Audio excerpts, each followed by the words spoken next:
Yay Media Group. How about I do it for you? Okay. Because you're a movie guy. Okay, go for it. And I'm not really. Hey guys, episode 202. I have fat face. I just told Jeff that before we started recording. I have tie face. You're tired. You've been doing a lot. Yeah. Do you want to tell everybody what you did last night and why you're so tie? No. Oh.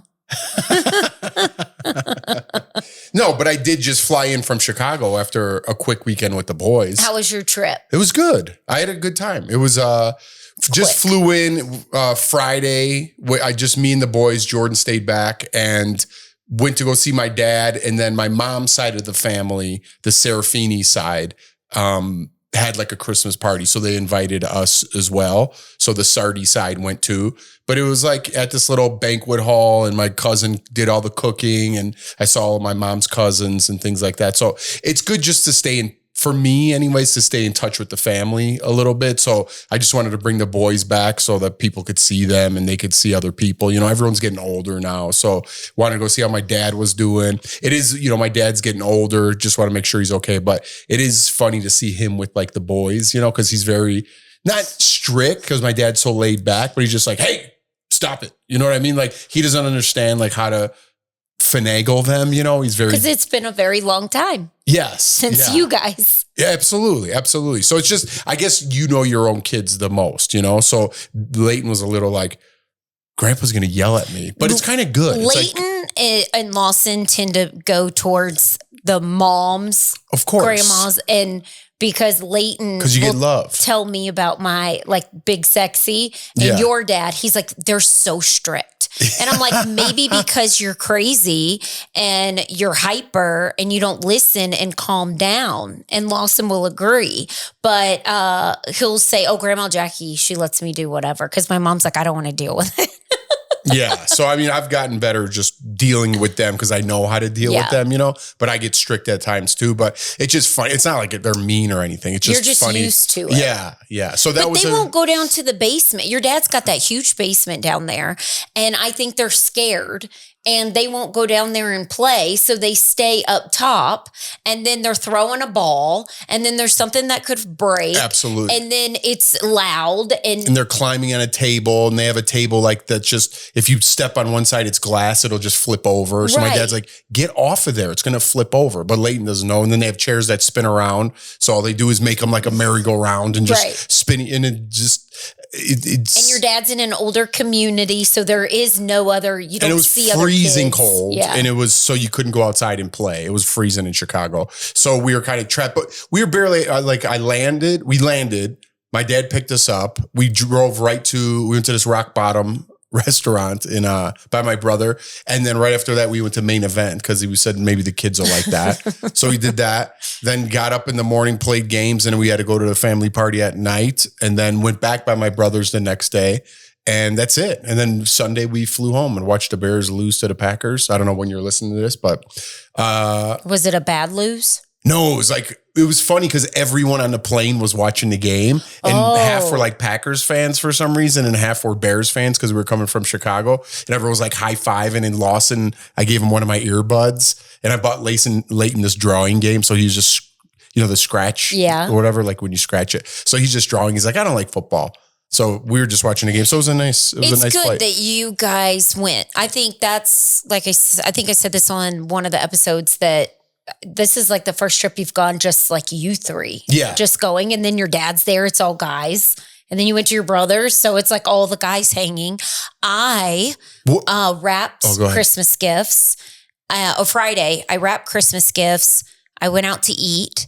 And then I did some other like Christmas shopping. I went and looked at Christmas lights. And then I came home and I watched Rudolph the Red-Nosed Reindeer. And then I went to bed at like 10:30. And then Saturday I got up and then my nail chipped. I was so mad. There was a window that was jammed and I was trying to get it closed. I was so mad and it hurt so bad. I cracked my nail in half. So I had to go get my nails fixed. And then randomly, I have this gift card that I got 3 years ago to a spa and it expires after 5 years. So I was like, you know what? This is the perfect time to use it. So I went and got a facial and did like a little spa day with my gift card. And then what else did I do? And then I came home, and then they do here in Denver this parade of lights. I watched TV, and then I went over to my next door neighbor's house and watched the football game with them. Same thing we always do. Yeah. And then sat with them, and then came home again at like 10:30, and then talked to Peyton for 2 hours on the phone till midnight and about nothing. I told him, I said, it's 2:30 in Charlotte. And he goes, oh, it's fine. I'm like talking and I feel good right now. So we just stayed up and talked. Wow. And then I went exciting. to bed. And then the next day I don't know who I am. I went to the grocery store and I got stuff for a crock pot, and I made you soup, and then got everything ready for you guys for when you came home. And it must be going around on Instagram, that recipe, because the producer at my work made the same exact soup today or yesterday when you made it. That's funny. She made the exact same soup in the crock pot. Good. Did you like it? Yeah, it was good. You're a hard critic. No, it was good. It's soup. How do you mess up soup? Well, I'm not a very good cook, but I was very happy. I'm trying to cook more. I made tacos tonight. Well, good thing you cooked, because I was broke after I bought a hot dog at the airport. I was so pissed. I wanted to get a Chicago dog, you know, like I always get a beef sandwich when I'm in Chicago, or a Chicago style hot dog. So the Bears game was about to start. So I was in like, you know, let's get a hot dog. And we had an hour to kill. And we went to this little like bar, not bar. It wasn't even a bar. It was like a little hot dog station. It was very tiny. It wasn't like a restaurant or anything. And there was a bar in there, but then it wrapped around like to the outside. So I'm like, oh, there's some guy was getting up. I'm like, there's seats here. And in Chicago, it's so funny the way people act. They're like, no kids at the bar. You know, that was a Boston accent, but whatever. They're like, no kids at the bar. I'm like, we're not at the bar. This is behind. They're like, no, it's all connected. You can't sit here. I'm like, we can't, where are we supposed to eat? And they're like, out there. We have strict laws over here. So I was like, whatever. So Midway? In is Midway. That because it's no, it's just, I guess, airport bar. Kids can't sit at the bar anywhere. But it wasn't, we weren't sitting at the bar. I can't explain it. It was like, there was like 2 rows and we were in the second row. This story doesn't mean anything anyway. But so I was like, whatever, I'm just going to get a hot dog to go. And could I get a beer to go? We'll go sit at our gate. So I wanted like a hot dog and a beer. I could just watch the game on my phone. It was $35. And it wasn't like a Costco jumbo hot dog, which are $1.50, by the way. Best deal in the United States. $35 for a beer and a mini hot dog, a Chicago style hot dog. Welcome to America. That's ridiculous. I was so pissed. You were probably mad because you're like, I could have gone to Costco and got, what is it, $1.50 and you get a hot dog and a Coke for $1.50. And it's a big one. Yeah, it's a big one and they're delicious. I was so pissed. And then the Bears lost. And I was like, I hated. Okay, so what was the score? Do you want me to do a recap? They lost by a touchdown. Oh, by a touchdown? Yeah. Oh, that hurts even more. Yeah, but it was nice to watch on a plane. The time went fast and it was a smooth flight. It was all good. But yeah, we watched some Landman last night. So I just soak up some time with you. And had to get up early for work and I'm tie-tie. So I made a little coffee. You know what I've been doing with my coffee? What? You know, like, I don't know if I mentioned when after dinner, if I'm out at like a nice restaurant, I like to get an espresso with a little bit of Sambuca in there. You started that on the cruise. Well, I started it way back. My buddy Mimo's dad used to give us like a little espresso with like a little Sambuca in there. Cause if you don't know what Sambuca is, it's like a Italian liqueur, kind of like ouzo for Greek, but it tastes like black licorice. That's what it really is. It has like a black licorice, but it just adds sugar like if you just put a drop, it's a liqueur. It's not like Everclear's in there or anything. But after I have a nice dinner, I like to have that if I'm out. So I'm like, man, I really love the taste of like black licorice. And either you love it or you hate it. So I got anisette extract. And I just put like a drop or 2 in my coffee and it tastes like there's a little Sambuca in there. I know you don't like black licorice. My grandpa does. That makes me think of my grandpa. I love it. What? It smells like it? I don't know. Does it? Or does it smell like coffee? Could you smell it a little bit? A little bit. I love it. I love that flavor. And right now people are listening and they're completely like, ew, that's so gross. I hate black licorice. Or, you know, it's a love-hate thing. Yeah, I'm not. You're on the hater side? Yeah, I'm not a black licorice person. And I got to get a workout rocking after this because I haven't worked out in like a week and the holidays are here and it's easy to slip and my moobs are getting bigger. And like, it just happens like in a second. You're eating $35 hot dogs at the airport. And then all of a sudden you wake up and your underwear starts flipping over from your back fat. I have back fat here on my sides. I was looking in the mirror. You don't have to point out where your back fat is. I know where back fat I know is. Where mine is. Everybody's got certain back, like love handles or this. My back fat, I got the V in my back. And I always remember when we lived in California, someone said this, and it's always been in my head because at the time I was a lot skinnier and I didn't have a back fat. And they said, if a girl has a V in their back like that, she's fat. And I've always kept that in my head. And I like looked in the back of the mirror. I was like, dang. What do you mean a V? A V is good. No, like your, like where... Right here, like on your hips here, it like makes it like mine dents in. It's because you have a roll because you're fat. I always thought that was a good thing.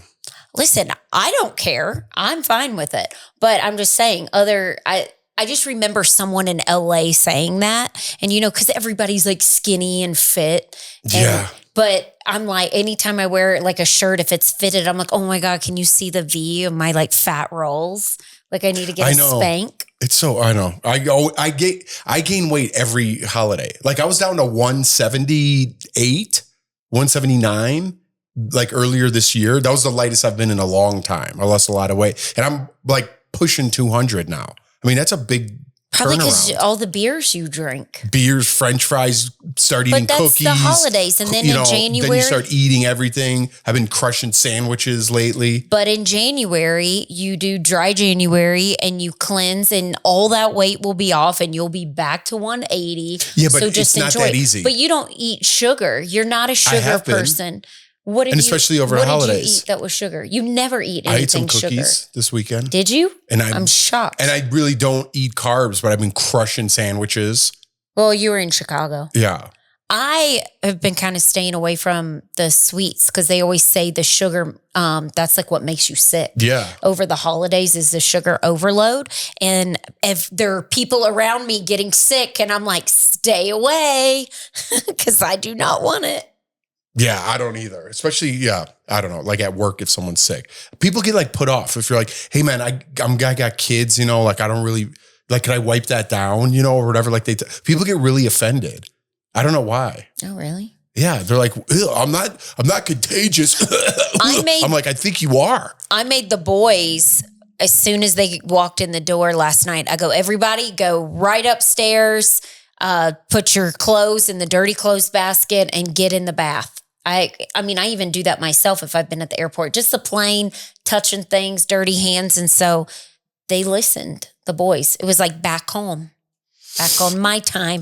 All right, let's take a break there. Okay. Jordan running a tight ship. I do. All right, we'll be back. Okay, welcome back. One thing I wanted to talk about is holiday parties. I feel like you really don't.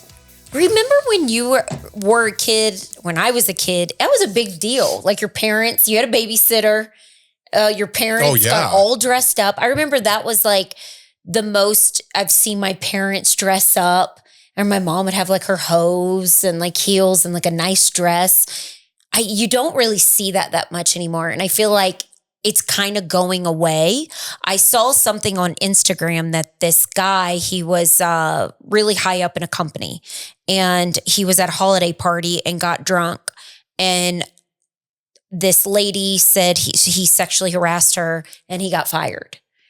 And then I was talking to a neighbor about it who has a really good job.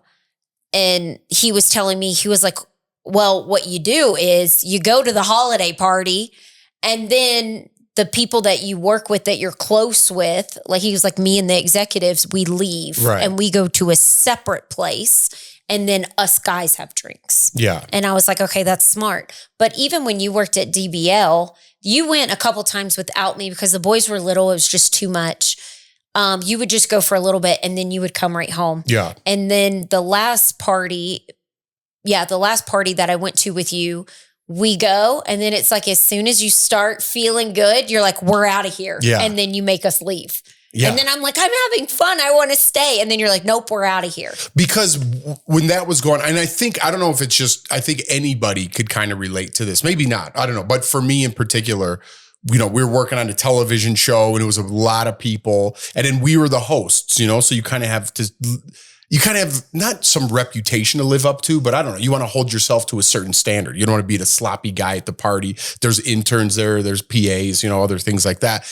And it was the whole, not saying the Me Too movement didn't have its reasons, but it was that ultra sensitive time. Maybe I shouldn't say Me Too. It was that ultra sensitive time, right? Where people get drunk at Christmas parties and for whatever reason grab someone's ass. That's not cool. I don't know. I don't know anybody like that. I've never been around that. My friends never been like a grab ass kind of guys. I never understood that whole thing. But like then getting drunk and then saying the wrong things and you say a joke that's kind of not proper, not meaning racist or anything. It was a landmine. You were walking through a minefield. Pretty much. And nothing that was aggressive or it's not like you're saying slurs and punching people in the face. It was just the smallest thing people were complaining about. So it's like, you have 2 drinks, even like we had 2 drink tickets. It wasn't like open bar like it used to be. Yeah. You get 2 drink tickets. And when my drink tickets were out, it was time to go because I'm not getting drunk with people, 1, that I don't really know, and 2, that I'm not sure I know them, so I can't really trust them. You never know where someone's coming from, or if you do have too many drinks, maybe they drank too much. I didn't want to put myself in those circumstances. So I kind of distanced myself, even from other people that I was close with. I was like, you know what? I'm just going to stay away because I know eventually this is going to become a problem. And I think that was kind of the end of Christmas parties. And 2, every company across the United States, maybe the whole world, is downsizing. Everyone, it comes down to debits and credits. That was my next thing. And so they're like, you know what? If we take away that Christmas party, I know it's only a couple grand, but guess what? That lowers our overhead for the whole year. It's just like, but guess what? You lose that camaraderie. You don't have that office camaraderie anymore. And if you take away all those parties and start nickel and diming, you're going to get exactly what you put in. And that's what companies are realizing now. You put up all these strict laws and standards and you can't. It got really out of control. Not saying those things shouldn't be in place, but it got really out of control. And then it came down to the money. Why would we have a Christmas party if this is going to happen? Especially a boss. You're going to sue me because you got too drunk and did something, and now you're going to sue me? No Christmas party. So that whole era kind of ruined things in that aspect. I know. In my opinion. I feel like it was such... like back to even like being a kid. I just remember I love seeing my mom getting ready and like watching her. And it's so sad now that I feel like people don't do it. And I feel like companies, if I owned, let's say like a big company, I would want all my employees to know I appreciate you so much. And I feel like if you do a nice Christmas party or do something nice for your employees, they're going to feel appreciative of you, and they're going to want to work harder and love working for your company and staying because you're taking care of your people. No, I get that. I'm down with the camaraderie thing. I just don't understand. I was talking to a friend who they used to have amazing Christmas parties. Yeah, like the Ritz and like get hotel rooms for everybody. Amazing, and it completely changed because new owners. And I'm like, that makes me sad that that's what happens. Yeah, no, I'm not saying they're perfect. Did you have a Christmas party? Do you have one planned for your work? No, I think we have a get together in our cafeteria or something. My gosh. But I get, listen, as much as I'm bagging on like the times changing, the overcorrection of things, and I get that that's part of it. And maybe if you're listening, you don't think so, to each their own. But I get it as a boss's point of view. I would want that. If I were the boss of a company, I would want to have a great party and everybody bring their families and let's spend a little extra because I appreciate you guys. I want to show you how much I appreciate you. At the same token, no matter where you are in life, no matter where your job is, if you get 20 people in a room together, one of them aren't going to like you. One of them is going to have a problem with you if you're Mother Teresa at this point. So why set yourself up for having this? And then somebody gets drunk and then it's a he said, she said, or vice versa. And it's this story going out there and then your name gets smeared in some sort of way, whatever you're doing, the way you're acting.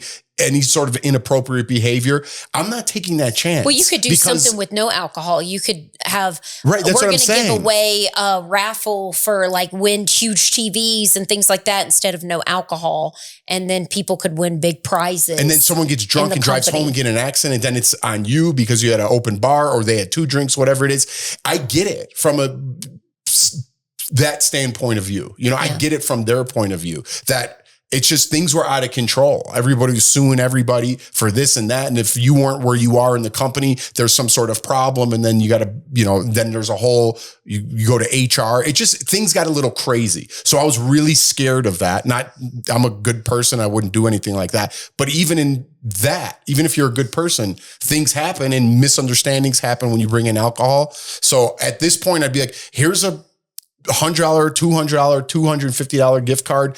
Take your family out on us, and I want you to have a good Christmas. This way, you're responsible for everything. Those days of getting everybody together, and I hope they still happen. I hope you guys have a Christmas party at home.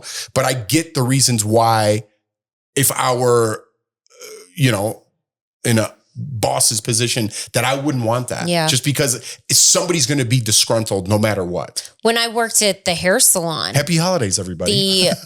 We had the best parties, and my old boss, he was the best boss I worked for. And we were like a big family. It was a huge salon, and everybody would just have fun. He'd rent out like this lounge, and everybody was just mingling. Everybody could bring someone. It was fun.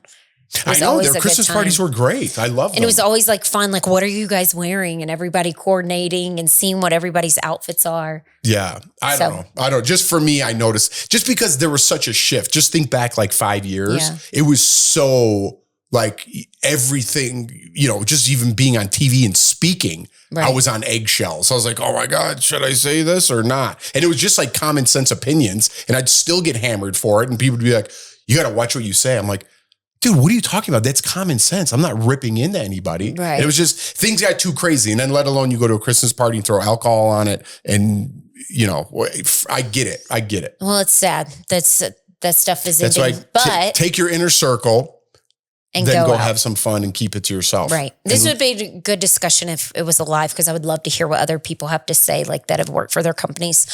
We are going to shift, though, away from that, and we are going to take some voicemails. We haven't done that in a while. Want to hear from you guys and what y'all have to say. Wait, I thought we were going to do Christmas trivia.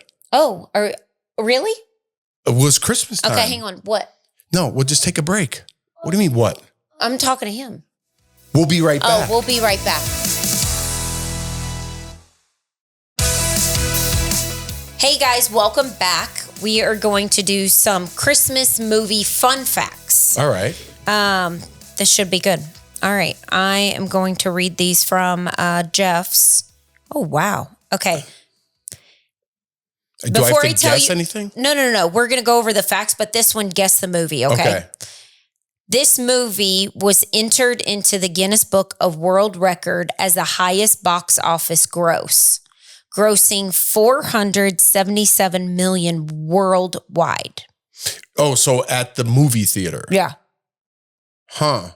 Well, it's either Vacation or It's a Wonderful Life. I don't know what that box office, or what else is on? Christmas Story or Home Alone. Is it one of those? It's one of those? Yeah. Oh, I did? Okay. So at the box office, Vacation? No. Home Alone. Home Alone? Yeah.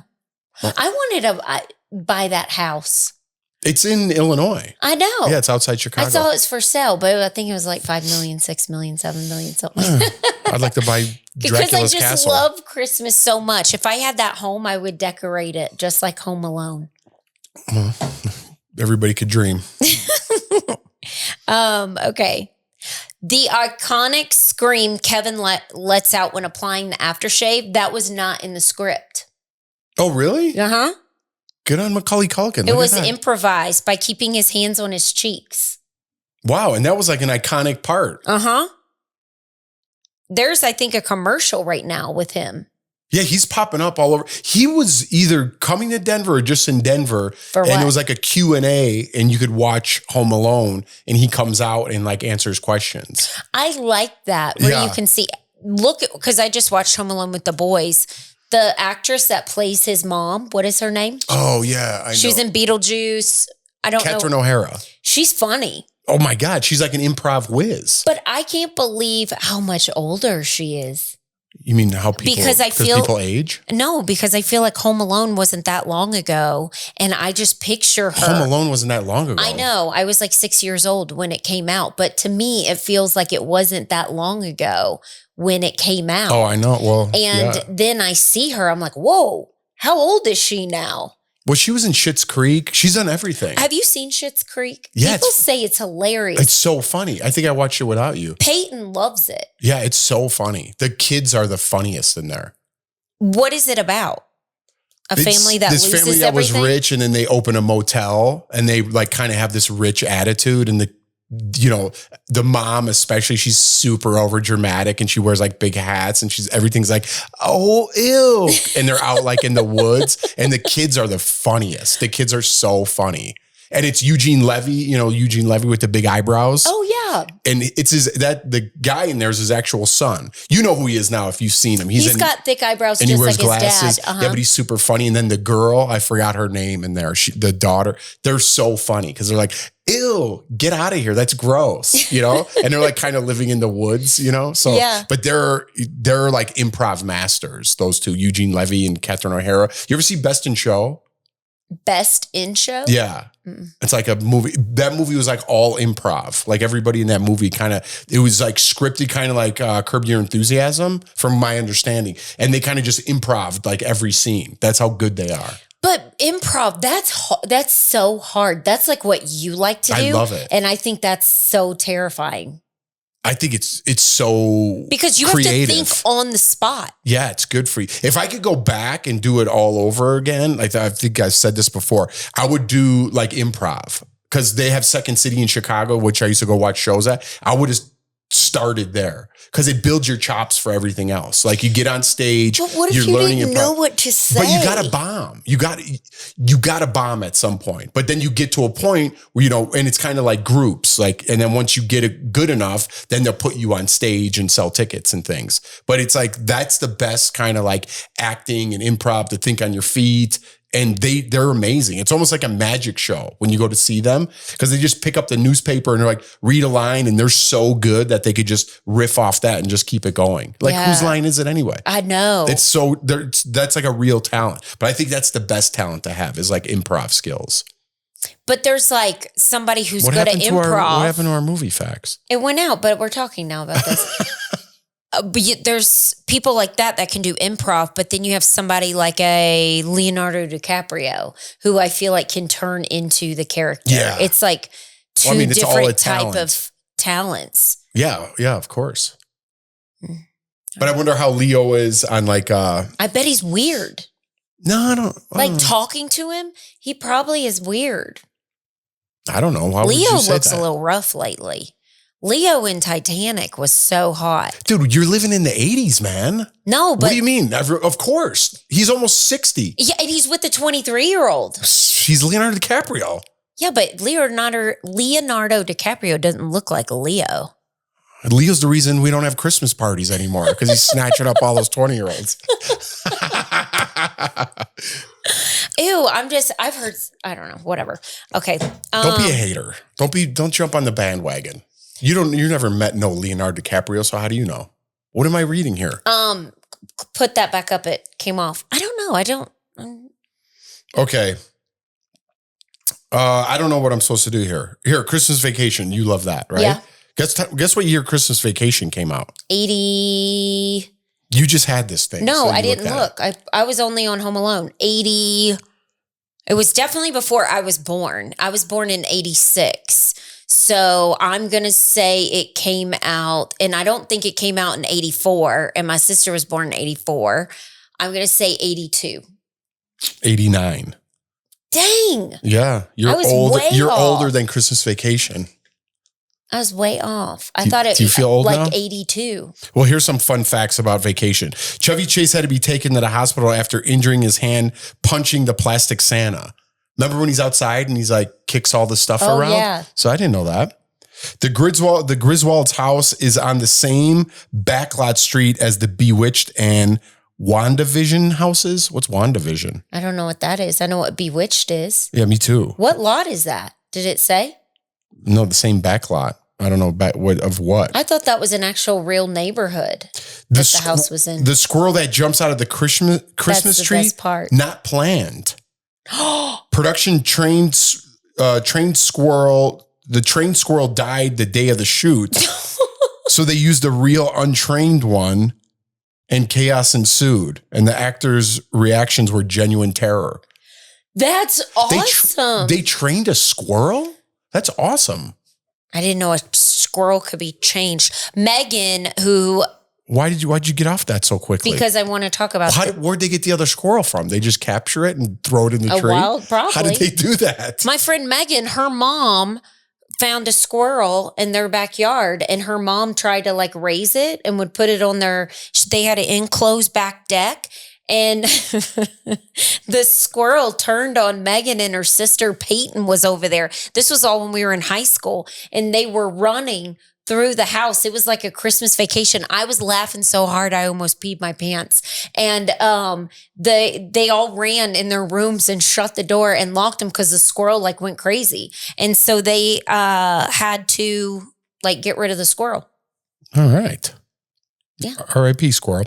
All right. So here's the answer to your question. Despite Christmas Vacation being set in the Chicago area, the movie was filmed in Burbank, California at Warner Brothers Studio. Some outdoor scenes were shot in Breckenridge, Colorado. Really? Yeah. Chosen for its unusually heavy snowfall during that Probably like the season. opening when they have the tree on the car. I love Christmas Vacation. Retired neighbor came over the other night. And I was watching Christmas Vacation, and he was like, "Isn't this just a classic? You can just keep watching it and just laugh every single time." Yeah, it's the best. And you got to watch like Christmas Story at least once. Christmas Story is my least favorite. Really? Mm-hmm. How about I don't really like it. How about you ever watch It's a Wonderful Life? I know my mom watched it. Maybe I've seen like the ending of it, but no, I don't think I've never like sat and watched it from beginning to end. Yeah, it's my mom likes all those old what is it? TCM? Isn't it the TCM network or channel? That's the old stations. TCM? Isn't that what it's called, Riley? TCM station? What's that? Something classic movies. Yeah. TMC? No, AMC? Turner Classic Movies, maybe? Oh, maybe you're right. I don't know what you're talking about. My mom puts it on at night to fall asleep, and it's all those old movies. It's TCM, you're correct. Hey, yes. Look at you. Yeah. Yes. All right, let's do Elf. I don't know what's happening here. So Will Ferrell, well, guess what year Elf came out? I would think I was in high school, 2002, 2003. Yeah, 2003. So remember when he eats all that spaghetti and sugar and stuff, including the spaghetti with maple syrup? That was real? Why can't I talk? And wait, hold on. Let me read this whole thing. Will Ferrell really ate all that sugar, including the spaghetti with maple syrup, and got violently sick, filming multiple takes. Oh. That's funny. I couldn't have done that. Buddy's classic burp after chugging the 2-liter of soda. Not Will Ferrell. It was created by the world record holding burper. Ugh. What do you mean? Ugh. The Gimbals department store was built entirely from scratch because the real Gimbals had closed. The cotton balls Buddy eats while in the doctor's office were actually cotton candy. Oh, that had not been dyed. Oh, remember he keeps eating those? Yeah. Many of these sets were built twice. This makes sense. Once much larger for the actors playing elves, and one slightly smaller for the normal size actors. So I did read something about that that's not in here. It was like, I forgot what you call it, but there's a name for it when you're filming. So like if you take someone and put them like in front of the camera, kind of like, when you catch a fish that's real small and you put it next to the lens. Oh, and it looks bigger? And it looks giant. That's how they film some of that. So when Will Ferrell looks giant, he's really, if you went on the side of that, he'd be like 20 feet in front of them. Do you know what I mean? So they filmed a lot of that through like dimensions. Okay. There's a name for it. I don't know. So they set people back so everyone looks smaller and he looks giant. Yeah. in that opening, he looks so big compared to the kids when he's in class. Yeah. And obviously his table's smaller and things like that. But they do that like through the camera. So they just trick you through the camera. Oh, interesting. Is it? I wish I knew that. It sounds like you're just saying that. Okay, let's take one voicemail. Okay. Right now? Yeah. All right, love. Here we go. Lori Pots and Pans. How about that? Hey, Jeff and Jordan. This is Laurie from Philadelphia. Just got done listening to one of your podcasts, and I just have a really quick message for each of you. Jeff, you absolutely can put pots and pans into the dishwasher. Lots of dishwashers have a pots and pans setting. If it wasn't meant to wash pots and pans, why would that setting be there? And for Jordan, if you're trying to get bleach out of any, blood out of anything, do not use bleach, peroxide, and cold water. That's what releases blood from fabrics. Hope you guys had a great trip in Italy and a great cruise. Looking forward to hearing more podcasts. Bye. See? Well, guess what, Lori? You can put giant bowls in the dishwasher too. It doesn't make it right. You don't put a nice pan in the dishwasher. I'm sorry, Lori, you're probably right. You can put it in there. You can put your cat in the dishwasher too, but it doesn't mean it's right. You don't do that. It takes the Teflon off of there. Just put in a little elbow grease. It takes 2 seconds and just rinse it out yourself. What are you looking at? I'm taking another voice. I got Lori fired me up. Thanks for listening, Lori. Let's listen to this one. You want to go back to Jeff and Jordan, this is Alicia from Michigan. So, super fun. My sister turned me on to your podcast about a year ago. We have been huge Jeff and Jordan supporters since Big Brother 11. Fell in love with you guys. But I've actually been watching Big Brother since the very first season. And I feel like Chicken George was on the first season. Can't really remember that. But anyways, been watching the whole, I watch all the time, every time. I watch Traders now because you encouraged it. My husband loves Traders as well. So anyway, my sister and I will often go back and forth about your podcast. See, just from what you share, it's hilarious. I actually followed, I think Jordan, or maybe I followed the podcast on Instagram, and so relate with the watch issue. I'm having a watch issue. I will not go with another watch. I love my watch, but it's one of those companies that you can only go to their company to get it fixed. And it's funny, when your story came up, that I thought, my gosh, how does somebody else experience the same thing? Anyway, going through it. Hopefully I can get my watch fixed so my life is back in order. Love, love, love the show.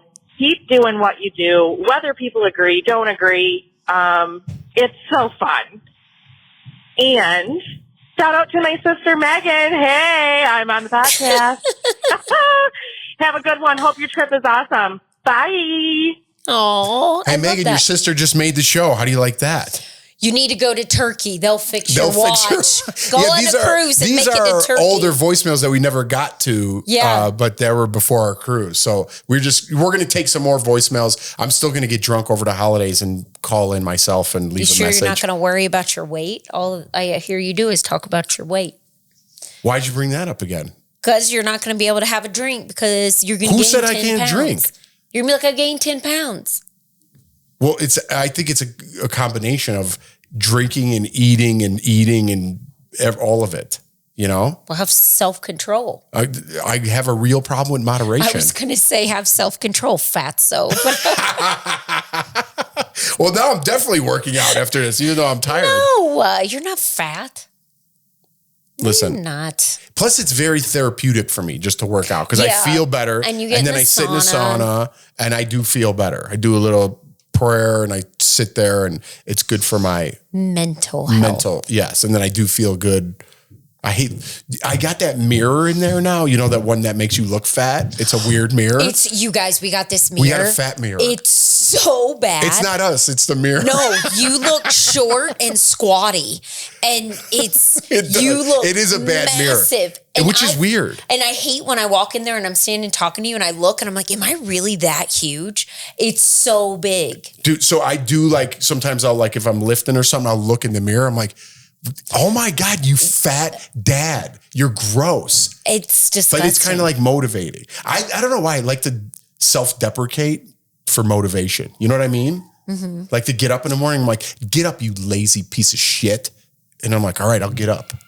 I'm about to kill these kids. If y'all hear them screaming up there. No, they can't hear. It's the holidays. They're stomping. I'm like, what are they doing? They're fighting. They were just at a friend's house, and all I hear while you're talking is just screaming. You had not even 24 hours with them since we got back from vacation. Yeah, but right when we go upstairs, I'm about to be like, where I have all their dinner laid out for them to eat tonight. Everything's organized. When I get upstairs, it's going to be back. They have spelling, everything. All right. Well, go lay the hammer down, and I'm going to go melt off some of this fat so I could eat over the holidays. All right. That's it for now. Read your card. Read a little card? Yeah. We say this after every episode, and people say they like random. Well, you guys are going to love these. Okay, here's a little motivation for you guys before you go work out at night. Never let your failures go to your heart or your successes go to your head. That's a good one. That is very good. Yes, that's one to live by. All right, guys, happy holidays. We'll be back. We're trying to get all new episodes so you have something to listen to over the holidays. I understand if you fall off a little bit because people are very busy, but make sure you enjoy that family time. You never know when it's going to be your last Christmas with someone you love. So despite all your differences, whether it's political or something else that happened in your life, maybe take this time this Christmas to let those differences be at rest and just enjoy someone's company. You know, it's only once a year and it's that time of year to kind of make men. So maybe try to do that with somebody you don't really see eye to eye with and make it a happy, Merry Christmas. Yes. Did I sound too much like Oprah there or something? No. All right. Bye.